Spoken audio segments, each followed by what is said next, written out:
Hola y bienvenido a mi presentación para el IGP Summit de otoño de 2020. Mi nombre es Irlanda Valle y el título de mi presentación es La educación de matemática internacional y su variación global. Como ya saben, mi nombre es Irlanda, como el país. Mi área de estudio es en la matemática y el español con énfasis en la educación secundaria y por eso hablaremos sobre la educación. Este es mi quinto año con NEU y soy de nivel 5 con IGP. Pasé mi año en el extranjero en Zaragoza, España, en la Universidad de Zaragoza, y tengo planes de continuar mi educación en el programa de maestría en asuntos estudiantiles. Sobre el curso de esta presentación hablaré sobre mi experiencia en mi búsqueda de pasantía y mi proyecto de investigación. Tocaré un poco de mi experiencia cultural en Zaragoza, al igual que el fin de mi tiempo en España con la ocurrencia del coronavirus. Mi intención profesional en el estudiar en el extranjero fue simplemente aprender del sistema de educación de otro país de modo de integración. Mi interés profesional es de la educación de matemática y mi profesión ideal es en el campo de administración. Con mi licenciatura en matemática tenía planes de obtener la experiencia de aprendizaje, al igual que en el enseñamiento, para luego identificar los problemas que se necesitan soluciones en nuestro sistema educativo de matemáticas en los Estados Unidos. Mi objetivo lingüístico era más que nada expandir mi vocabulario. Mi cultura hispana es algo que llevo dentro de mí desde pequeña, pero solo conozco palabras familiares, sociales y del dialecto de mi región. Al estudiar en el extranjero, tenía el deseo de aprender más vocabulario y morfología diferente a la que conozco y quería usar el español en situaciones académicas y profesionales, no solamente con familia y amigos. En parte cultural, yo quería crecer en mi entendimiento intercultural. Quería aprender cómo reconocer mis pensamientos constructivos versus los críticos de manera que me impiden reconocer diferencias culturales como algo positivo, como una oportunidad de aprendizaje. Y últimamente mi objetivo personal siempre fue conocer a mucha gente de diferentes lugares y viajar. Y estoy tan agradecida de haber podido cumplir con este deseo. Mi búsqueda de pasantía fue algo estresante. Por ser la primera estudiante de matemática de intercambio con IGP, no tenía mucha información previa de qué basarme. Aparentemente mi nivel de educación en matemáticas no estaba al nivel necesario para completar investigación con la universidad y las oportunidades fuera de la universidad eran más rigurosas. Consulté con todos mis mentores en Zaragoza, al igual que aquí en los Estados Unidos, y ellos me refirieron a otros profesores y hasta el fin decidir en algún proyecto. Ese proyecto implicó la creación de mi propio tema de investigación y la ejecución de mi propia investigación personal. Cuando estaba en Zaragoza, tenía planes de investigar las diferencias en satisfacción de estudiantes de nivel universitario con administración y ejecución de la educación en la aula entre estudiantes españoles y estadounidenses.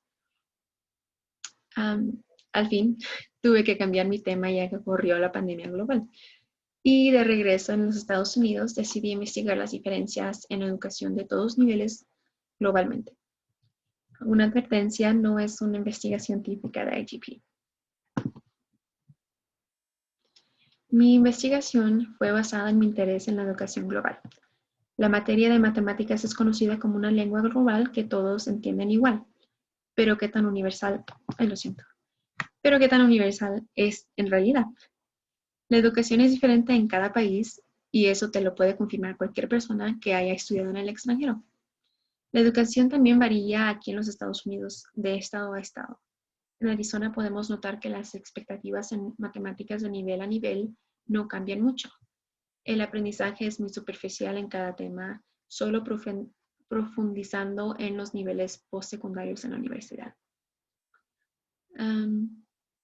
En otro estado, por ejemplo, Carolina del Norte, tiene un enfoque en menos materias, pero más profundos por nivel a nivel. En un estudio de comparación de currículum entre China, Hong Kong e Inglaterra, se encuentra que no hay mucha desviación en los temas que se presentan en los niveles secundarios. En los tres países se encuentra el énfasis en la matemática y cómo es necesario en la vida día a día.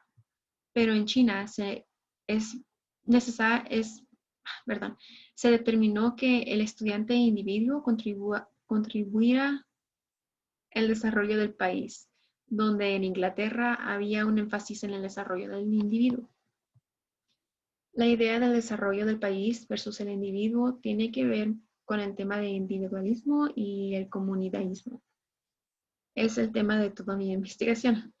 Un estudio de TIMSS, Trends in International Mathematics and Science Study, determina los puntos socioeconómicos y culturales que afectan los logros de educación de matemática entre países. En este estudio se encuentra que países que obtienen una puntuación más alta en el rendimiento de TIMSS tienden a tener tasas de pobreza más bajas y una tasa de matrícula terciaria más alta. Eso significa que esos países tienen menos pobreza y más gente matriculada en educación postsecundaria o educación vocacional o la universidad. Una comparación entre Turquía, Holanda e Italia se encuentra que el logro en matemáticas es debido al miedo de fallar en la sociedad y también es influida por el estatus socioeconómico. En efecto, se puede ver que el miedo de fallar es un modo individualizado de establecerse en la comunidad.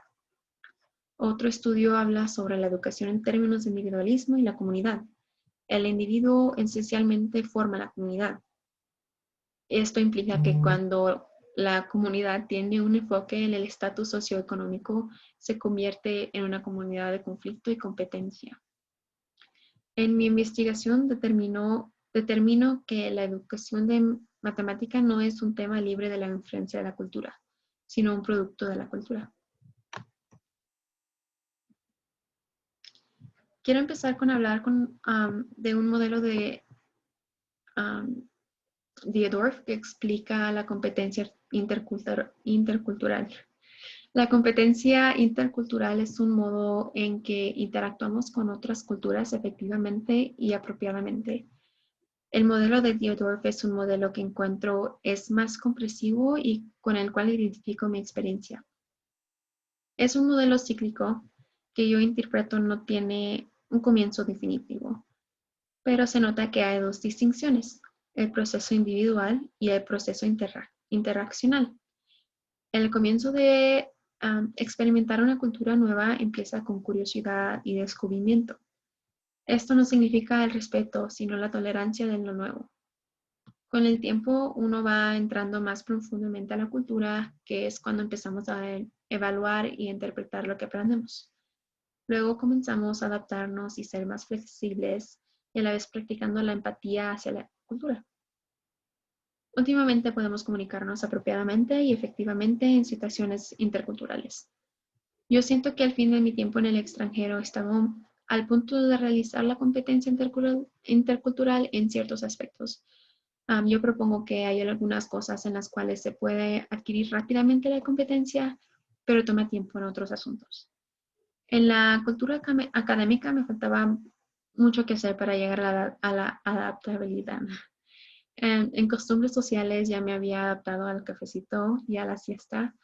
Ya entiendo por qué se toma la siesta y los beneficios a la ciudad. Aunque no haya beneficios, se respeta la cultura a pesar de que personalmente no se vea algún punto. Otro ejemplo es el gobierno. En Zaragoza, todos los asuntos del gobierno de Aragón eran lentos y sin organización. Al menos así fue que lo vi yo. Reconocí los aspectos diferentes que no son como en los Estados Unidos, pero no me gustaba.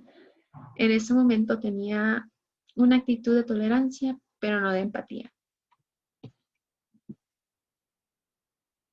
Hablaremos de la adquisición lingüística de Zaragoza. Mi adquisición lingüística en Zaragoza fue algo muy interesante. Yo tengo el hábito de reflejar el lenguaje a mi alrededor, algo que he aprendido trabajando en educación, asuntos estudiantiles y con niños de infancia. No fue muy difícil para mí reconocer cuando la sociolingüística es distinta a Aragón y luego adaptarla a mi vocabulario. Veremos la morfología. En Aragón se encuentra mucho el uso de vosotros y el sufijo ais. Un ejemplo sería, vosotros vais a la fiesta. Esta oración sería el equivalente del español hispano. ¿Ustedes van a la fiesta? Luego hablaremos del registro. Personalmente, el registro personal, profesional y académico es algo que en realidad no aprendí lo suficientemente bien. El lenguaje personal entre amigos y colegas era muy informal. En lo profesional y académico también era informal, pero es algo que nunca pude adaptar. Luego las costumbres estadounidenses estaban muy integradas en mí. Y luego en Aragón hay mucho uso del leísmo. Este sintaxis es el uso de le en vez de lo o la. Por ejemplo, le vi el otro día en vez de la vi el otro día. Luego continuamos con la adquisición lingüística, pero hablaremos de la fonología. Esto es algo que todos reconocemos, es una diferencia entre el habla hispano de Sudamérica y el habla español de Europa. La fonología de España es muy importante. Hablaremos del ceseo versus el ceseo con C y ceseo con S. El ceseo con C es cuando se pronuncian las palabras con S o C antes del E o I como una TH, como el F. Y en el ceseo con S, la S y el C se pronuncia con S, igual que la Z. En la distinción hay un contraste entre S y IF. La S se pronuncia S y C como F. La mayoría de España usa la distinción y se puede ver en la área amarilla que es la que usa la distinción. En la izquierda se puede ver un graph del ceseo, el ceseo y la distinción. Por ejemplo, cazar. En la área del ceseo se diría cazar. Con ceseo sería cazar. Y en distinción sería cazar. Y la segunda sería cazar, cazar, cazar. Los zapatos, zapatos y zapatos. Gracias, gracias y gracias. Mis últimos días en España pasaron como un sueño. Nunca olvidaré mi tiempo y a las personas tan talentosas que conocí. Aprendí mucho de mí misma y del sistema de educación tan diferente al nuestro. Sí, aquí tienen mis referencias y muchas gracias a todos que me han apoyado, mis mentores y colegas por todo y a ti por elegir mi presentación. Gracias y hasta luego.